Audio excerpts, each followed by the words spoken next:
¿Qué tal, futuros cachimbos? Hoy nos metemos de lleno a desmenuzar la cultura Wari.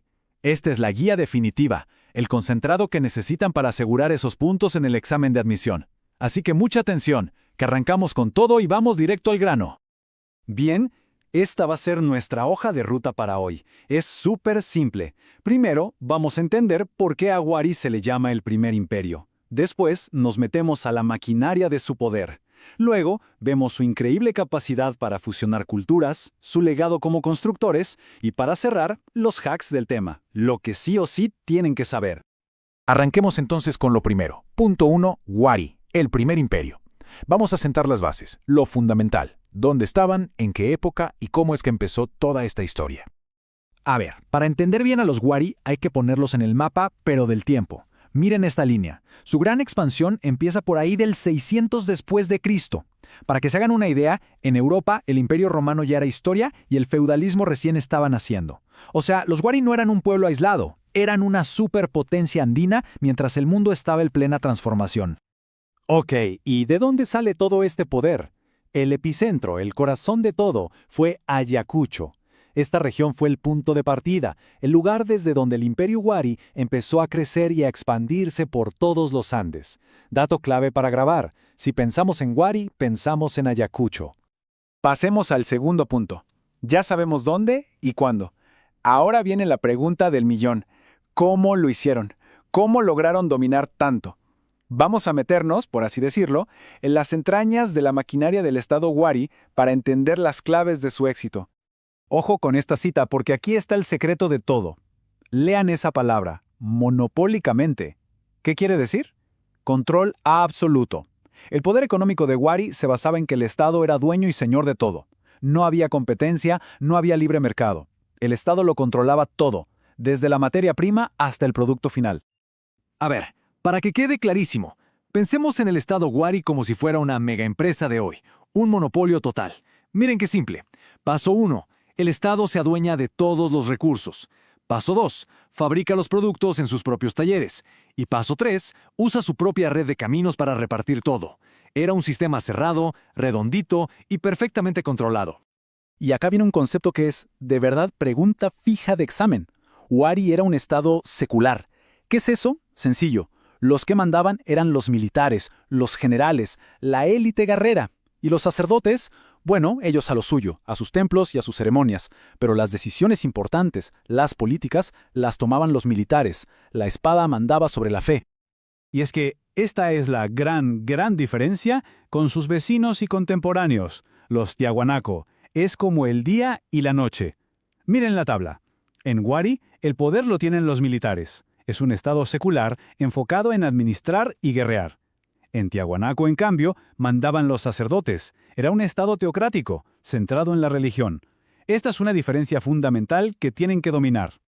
Bueno, pasemos a la parte cultural, digamos, al alma de los Wari, porque su genialidad no era solo conquistar por conquistar. No. Su verdadera magia era absorber, mezclar y crear algo totalmente nuevo a partir de otras culturas. Fueron los grandes sintetizadores del mundo andino. Este gráfico lo deja súper claro. Imaginen que la cultura Wari es un cóctel. La base, el ingrediente principal, es la cultura local de Ayacucho, la cultura Huarpa.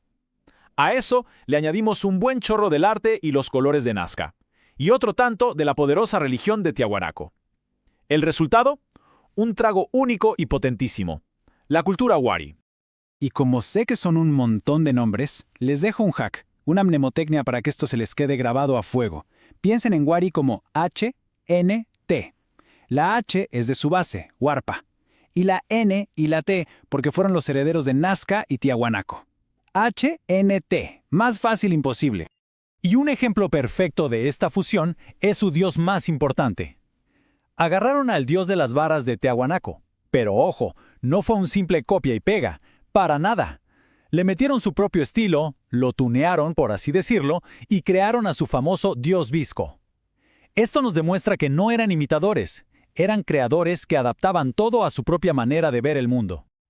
Ok, perfecto. Ahora vamos a ver lo que podemos tocar, lo que nos dejaron. ¿Cuál fue el legado material de los Wari? En esta parte nos vamos a enfocar en sus impresionantes ciudades, sus textiles de lujo y su cerámica.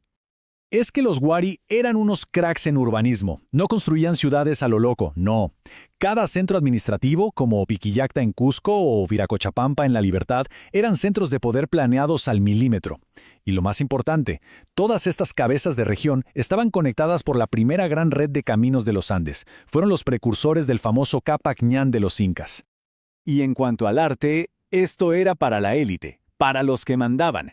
Sus textiles son, de verdad, una locura. De lo mejorcito del mundo andino, una calidad increíble, diseños abstractos y súper coloridos, como sus famosos gorros de 4 puntas. Y su cerámica, súper variada, porque absorbían estilos de todos lados, creando piezas únicas como las urnas gigantes de robles moco o las vasijas de Pacheco. Y bueno, llegamos al final, a la parte más importante, a los hacks. Si la memoria falla y se olvidan de todo lo demás, esto es lo que no se les puede pasar por nada del mundo el día del examen. A ver que quede súper claro. Son 3 puntos, 3 ideas que tienen que tatuarse en la memoria.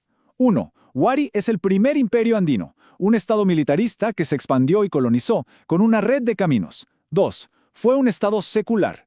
Mandaban los guerreros, no los curas. Acuérdense de la diferencia con Tiahuanaco. Y 3. Fueron maestros de la síntesis cultural. Mezclaron Huarpa, Nazca y Tiahuanaco para crear algo nuevo. Esos son los 3 pilares. Y los dejo con una pregunta para que le den vueltas. ¿Cómo es que un imperio tan gigante, tan vasto, logró mantenerse unido sin usar la religión como el pegamento principal? La mayoría de los grandes imperios lo hacía, pero ellos no. Su poder era militar, era administrativo. Pensar en esto nos ayuda a entender lo especiales y únicos que fueron los Wari. Mucho éxito en ese examen. Mentora Academias, tu futuro empieza aquí.